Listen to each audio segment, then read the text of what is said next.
Mga master, dito siya nasagasaan mga master, oh. Dito sa may bandang puwet.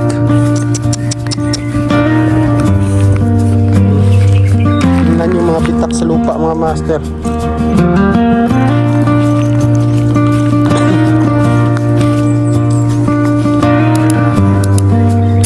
So magandang araw sa inyo lahat mga master. So ngayon ay itutur muna natin to si Boruto. Ito mga master, oh. Yun, malaki na. So sana nakakita nung pinost ko dito dati na si Boruto magkukulab kami, hindi natuloy kasi nasagasaan to ng multicab. So akala ko hindi na makarecover, tinamaan yung likod ng mga master dito. Diyan. So ilang buwan din siyang hindi nakalakad ng maayos. So hindi nakaihi ng maayos kasi dito siya natamaan sa may puwet, sa may itlog niya mga master diyan. So, awa ng Diyos, nakasurvive naman. So ngayon, tutur muna natin. Lakad-lakad muna natin para bumalik yung lakas niya.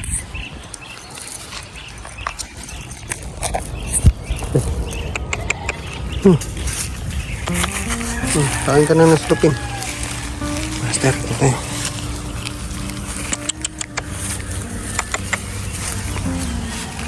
Boruto. So dito pala mga master, nung nakaraang araw nakikita ako ng cobra dito talaga, oh. May cobra dito, napakalaki mga master. Gulat ako. Pumunta siya dyan mga master, oh. Dyan sa may makapal na damo, hindi ko na naabutan.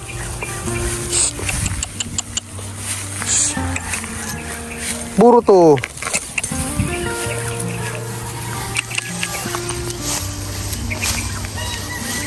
Lakad.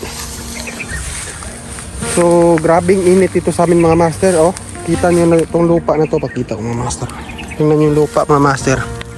Yun, dami ng mga bitak-bitak na sa Bisaya pa, naliliki na mga master. Malaki na yung mga liki sa lupa kasi sa sobrang init at wala ng ulan. So, grabe dito mga master.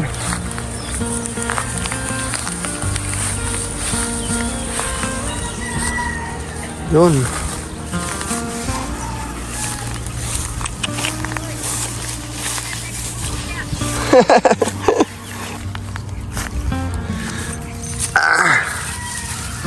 Boruto.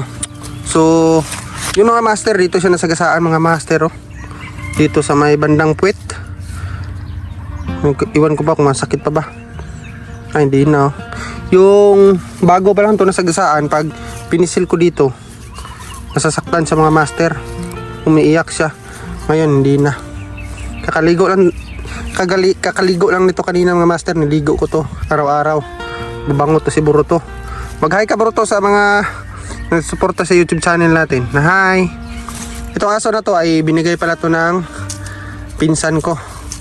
At hindi rin sa kanya to. Hiningi rin yan sa kadugo rin namin. Tapos binigay niya sa akin. Lalaki ito mga master.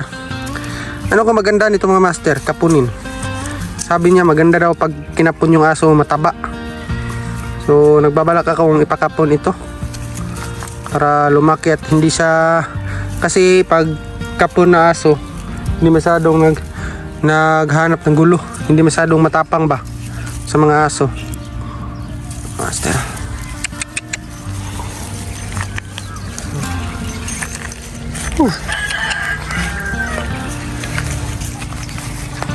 Taas pa rin ang init mga master, oh. Alas 4 na ng hapon. Pero yung init ang taas pa rin.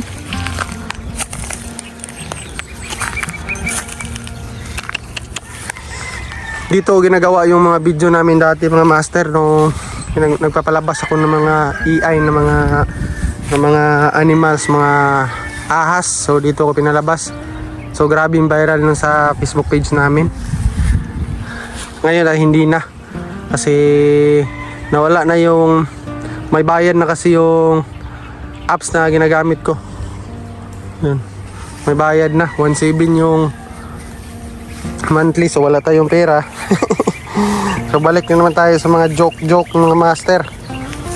At itong YT channel, subukan natin tong palaguin at malapit na natin makuha yung watch hours ni YouTube. Kunti na lang. Maraming ito. Ayan, si Uncle nagkuha ng kahoy. Dami na yung kahoy niya. Tara, puntahan natin.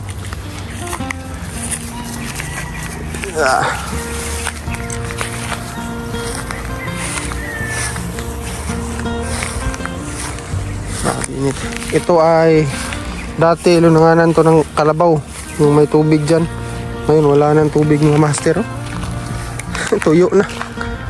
Tuyong-tuyo na sa init ng araw.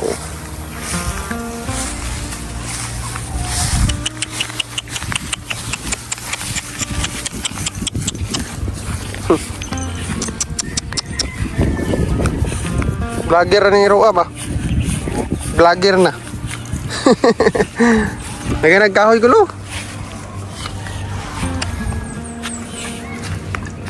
Nang pinangahoy lagi di ako. Nang pinangahoy lagi di ako. Kaming kahoy mga master oh.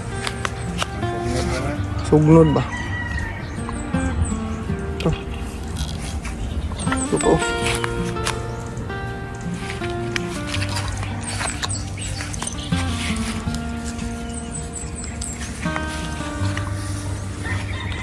Gigan sa papa na uli na.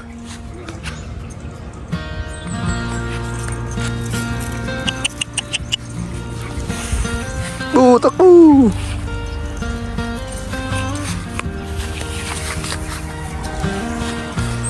So ito rin mga master. Ano nga ng kalabaw, wala nang tubig, tuyo na dahil sa sobrang init. Yun. Grabe, mga kaya na siguro mga 5 buwan ang init dito master.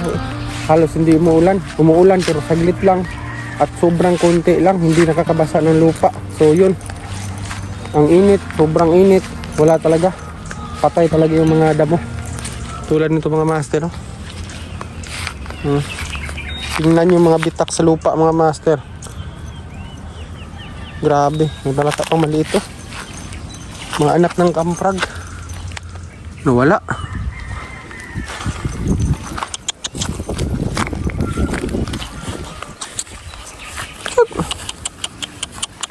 Buro to.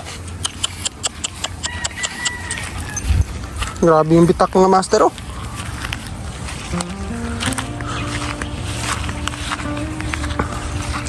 So dito dati mga master, dito kami naghahanap ng mga gagamba. Nung nauso yung gagamba dati mga master, dito kami naghahanap. Maraming gagamba dito dati. At napakasukal pa nito dati mga master. Marami pa mga punong malalaki. Pero ngayon ay pinuputol na ng mga tao. Yun, dyan. At dyan oh, mga master oh. Grabing kuan dyan. Mga damo. Grabe sukal pa dyan dati. Madaming mga puno dyan. Ayun, wala na. Klarong-klaro na oh. Wala nang harang na kahoy. So dyan din oh mga master, dyan din kami naghanap ng mga gagamba. Marami kami kukuha, ibibinta namin. Yung iba pupustahan namin ng pera. Sugal ba? Pero dati yun, yung bata pa kami. At dito mga master, sa lumang piggery, dito rin kami nagkakapira dati mga master. Dyan, kinukuha namin yung mga bakal dyan mga master. At binabasag namin itong simento. Dati pa yun ha. Pag nakita ito na mayari, hindi na ngayon, dati pa yun. Ito mga ganito mga master oh. Yan, binabasag namin yan. Kinukuha namin yung mga bakal. Kasi wala naman tao dito mga master. Ito, lumang pigiri. So ganito, kumukuha kami ng malalaking bato. At dito namin pinapatama sa simento. At pagbiyak nito, may gabas kami sa puthaw. Yun, ginagabas namin yung puthaw. Kinukuha namin at ibibinta namin sa bakalan, sa junk shop. So nakakapira din kami kahit konti. Apat kami, may tagti 30, tagti 20, ganyan araw-araw mga master. Pero yung iba, yung ganito, hindi namin makunan ng bakal kasi ang tigas. Napakatigas niya mga master. So yun, nagkakapira din kami dito mga master dati. Buro to. Ito mga master, nalaya na yung tao yun. Hindi na nakatiis sa sobrang init dito sa amin.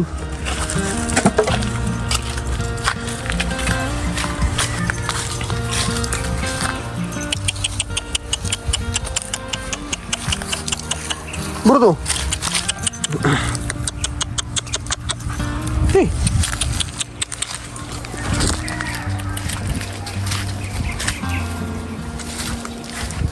Oh. Ngayon ay mag-aalas 5 na mga master, o alas 5 na sa hapon. So medyo hindi na mainit. Paano? Nawala na yung siharing araw.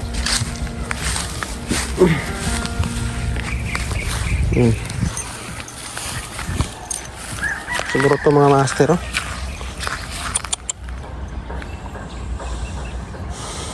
Mahilig talaga ako sa mga aso dati mga master. Gusto ko yung mga aso na malalaki at sinasama ko sa paglalakad, kaso wala tayong budget o wala tayong kaibigan na may ganun mga aso, yung mga hybrid ba, yung malalaki. Kasi mahal dito mga master, siguro nasa 8,000 yung ganito kalaki pa na mga bata pa, yung kakalutas lang sa mama. Mga ganito kalaki, may mga ganitong edad, mga 6 months, wala pang 6 months, mga 3 months, ganyan, mga 8,000, 5,000, depende sa breed ng aso mga master. So ito na lang, askal. Pero may breed daw to, may breed din daw tong mga malaki mga master. Yung papa nito malaki kasi, pero hindi talaga hybrid, may dugo pa ring askal.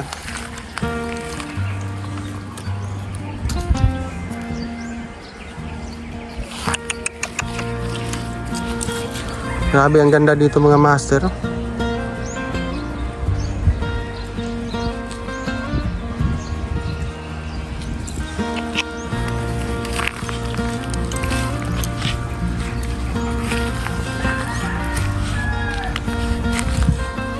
Nauwi na kami. Nauwi tayo.